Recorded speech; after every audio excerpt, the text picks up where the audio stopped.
Hi there, I wanted to make a video to show you how to lace up the front of your vest because it's quite hard to explain and sometimes it's just easier to see these kind of things visually. It's kind of trickier than it looks. So this is a vest that I've made for a friend. I've got my tie, so this is view B, which is the open front with the lace up. I've got my tie, I've got my tassels. You might wonder why my tassels are not attached. I'm going to attach them after I've laced it up because if you've attached your tassels to the end of your tie and you're trying to poke the tassels through these holes, it can be a bit tricky.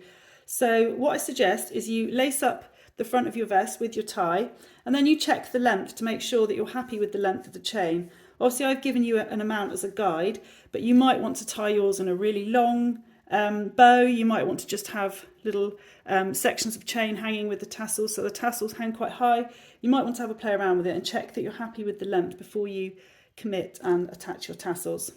You're going to use these yarn tails to attach your tassels, and then you're going to thread them up onto a yarn needle and pass them down inside the tassel to hide them and trim them. So don't worry about these don't count as the length of your chain. So hold your chain at the end and find the centre. So find the centre of your chain and place it at the bottom of your vest. I'm just going to zoom you in so I can show you what I'm doing. So we're going to lace up the front of our vest from the bottom to the top. And what we're going to do is use the rows that start with a 1 treble. So if you can see, I've ended on a row which has got 2 treble, 3 treble, 3 treble, 3 treble, 3 treble. And the row above it's got 1 treble, 3 treble, 3 treble, 3 treble, etc. So it goes 2 treble, 1 treble, 2 treble, 1 treble. If you remember when you were working your rows, they kind of went in a pattern with the way that they started. So it's these 1 treble rows that have got this hole at the side in between the 1 treble and the 3 treble. It's these that you're going to use as your eyelets to put your tie through, to lace it up. Okay, so you've got those every other row, so you can see those holes there. So it's the row with the 3 treble group nearest the end. You see that one's like slightly further away.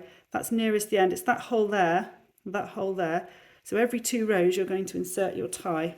Okay, so we've ended on a 2 treble row. So we're going to ignore the last row and start lacing from the second row up from the bottom. Okay, because I think that looks sort of nicer than lacing it right from the very bottom. So we're going to take the end of our chain and we're going to go from the back to the front.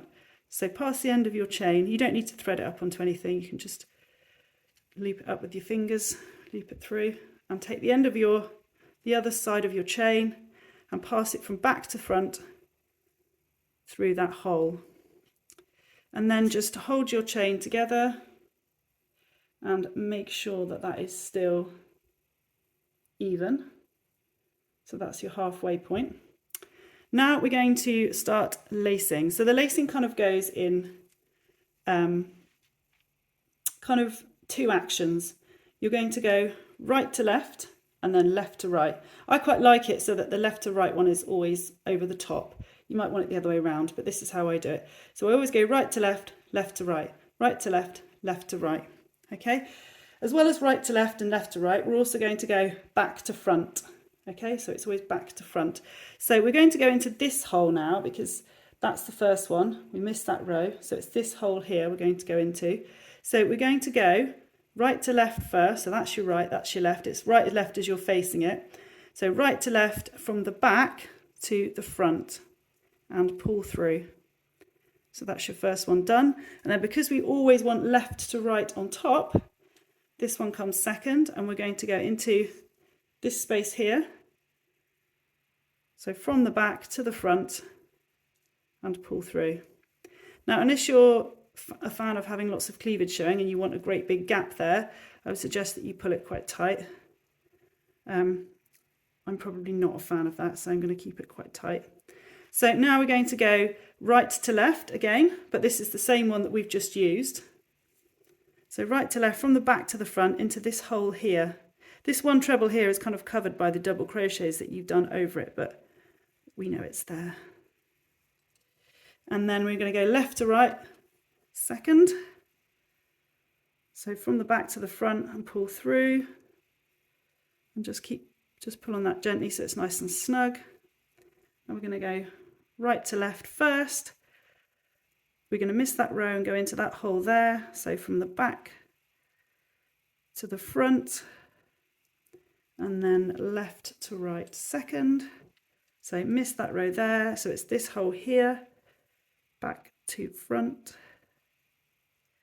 and just keep working like that. So once you've done this one, you're using this one again basically to go back from the right to the left, and then it's left to right over the top but from the back,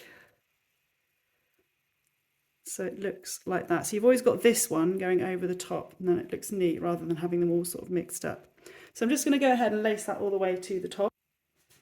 Okay, so you can see I've laced it all the way to the top now, and I actually still managed to mess it up halfway through because I jumped 2 groups on one side. So you do need to just check it, make sure it's all even. I can see that it is.